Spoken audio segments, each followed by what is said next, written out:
Hello, everyone. Welcome back to yet another political episode. So, 2024 continues to get very close. And by 2024, I mean the election in November. And as we continue to talk about that, we're going to continue to talk about facts about the 2024 election, what to expect. And a lot of people say, what states are going is it going to be counting down to? Like, we know the obvious ones. Which states are pretty much going to decide the election? Well, here's the thing. Arizona and Georgia, they're a part of the Sun Belt. Yes, they are compatible states. We need to win them. But then again, we win Arizona and Georgia, we're not guaranteed the election. It's guaranteed a close election, but we're not guaranteed the election. In order to win the election, you need to pick up Arizona, Georgia, and one Rust Belt state. And that said, these three states, Pennsylvania, Nevada, Wisconsin, they are the three deciding states of 2024. If Trump ends up carrying one of these Rust Belt states, it's over for Biden. And it's looking pretty good for Trump right now, seeing that these states are significantly more diverse. It seems Trump is doing best in diverse areas. He's flipping more diverse voters, especially in the Detroit area, the more Detroit, Michigan area. We got more black voters going out and supporting Trump in Detroit. We got the pro-Palestinian and pro-Hamas in Detroit. They're staying home. That's supposedly a good sign. Same thing with Pennsylvania. There's black voters from Philadelphia, etc., along with a Muslim population lingering in Philadelphia.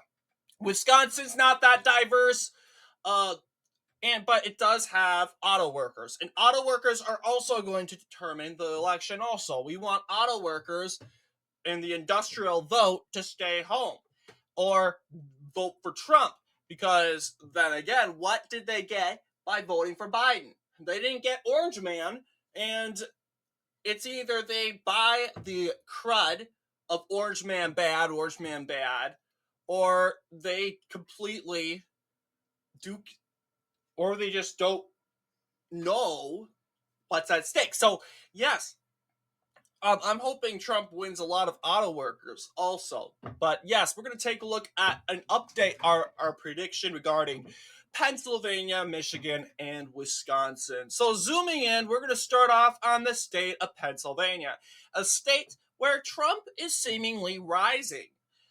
You'll see his conviction was... Shoot.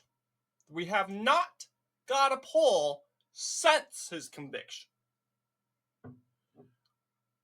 But you'll see it's looking pretty good for him so far. 2.3% of the popular vote. I wish they got a poll. But like I keep telling everyone, the 2.3er cannot really happen without Bucks County. Bucks County is basically a huge supplier to the Trump campaign. And if they win that county, and they can win that county. A lot of people say, "Oh, Trump can't win Bucks County.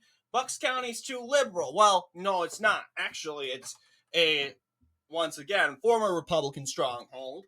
And just like Orange County in California, it hasn't fully surrendered itself to the left.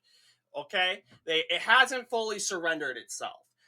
And meaning that there are a lot of Republicans that are still registered as Republicans. Yes, there are a lot of Democrats that have moved into Bucks County, but the Republican ancestral vote still dominates. Well, not dominates, but still lingers around, and there are incredibly a lot of moderates.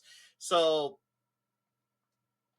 that is a relief too. So we're going to go ahead, and I'm just going to say this is what it's going to look like right now. I honestly am going to tell you it's not going to look yeah, you could say, oh, what about Center and Dauphin counties? Center and Dauphin County, even Center County is somewhat close. I still think it's going to be liberal. I think sure.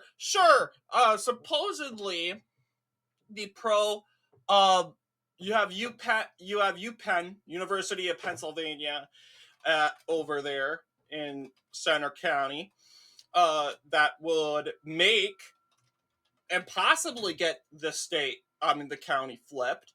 But let's take a look at the election, and it can go red. It can go red, and it did go red in example, the auditor election in 2020. It did go red. Timothy DeFore won that, and I like to bring up this election because this is a good indicator, because this is an election where Republicans won, I believe, by a little bit, but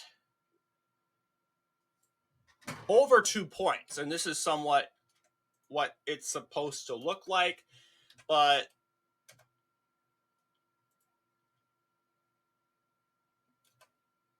3.1.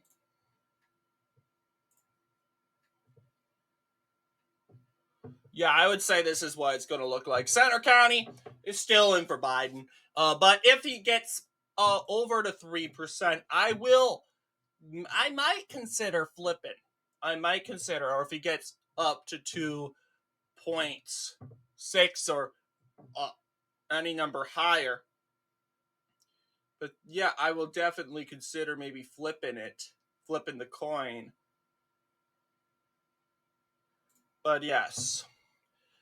We go and jump to the state of Michigan, a more harder state, because Michigan's population's just like Minnesota. There's just overwhelmingly a lot of people that live over here, and it doesn't really much how many counties Trump flips. Biden can still win with just Wayne and this county, Waukesha.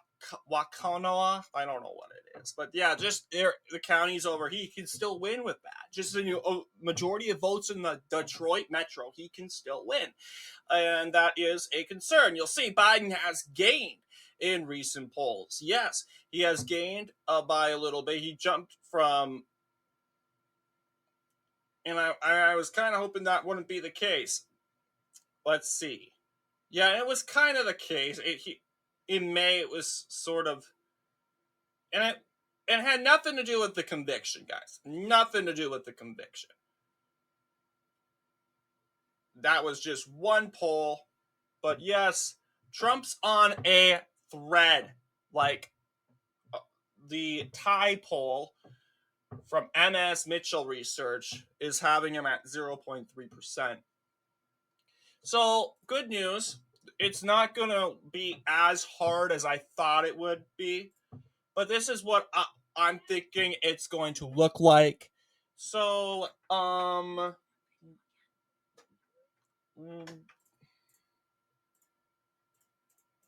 yes. I flipped Latino County right here, and also Grand Rapids, Kent County.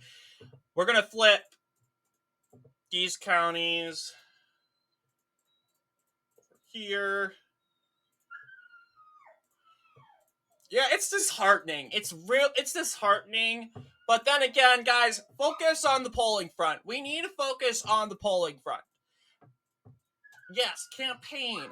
Go door to door. We need to make sure Trump holds the majority. And guess what? The worst that can happen is Biden takes the majority like he did in April of 2024 in Pennsylvania, and then he barely holds it by 0.1%. And then there you have it. Trump holds the majority again. So that is pretty much the worst that happens. But then again, like I always say, focus on the polling front. This is what I'm thinking it's going to look like. A big change, according to our last prediction, which we had Trump winning by 3 points. But this is what I'm thinking it's going to look like. Our 2024 prediction. This is a Trump win, well, we might have Kent County flip. I don't know.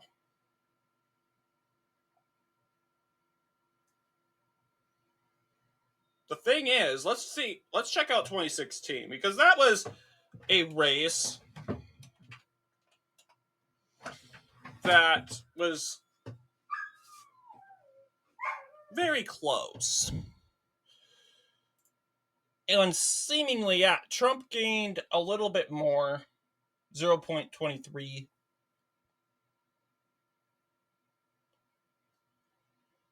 And I kind of want to see how he performed in Kent County specifically. Kent County, he won by 3.5%.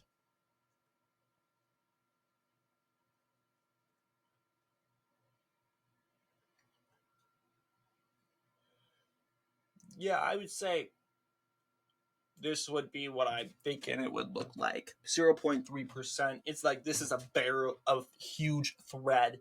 And this could also look like a Biden victory, but this is what I'm thinking. That I'm kind of expecting it would look like. But now we finally have the state of Wisconsin, where, let's see, Trump is holding on a thread in that state also, thanks to a Biden poll. But yes, then again, this has nothing to do with the conviction. But then let's just go ahead and this is the latest Trump poll was from late May. Early May was from Quinnipiac, where Biden wins by 6. But let's take a look. This is what I'm thinking it's going to look like. Not a big change. But yes. Yeah, Wasatch County is going to be blue.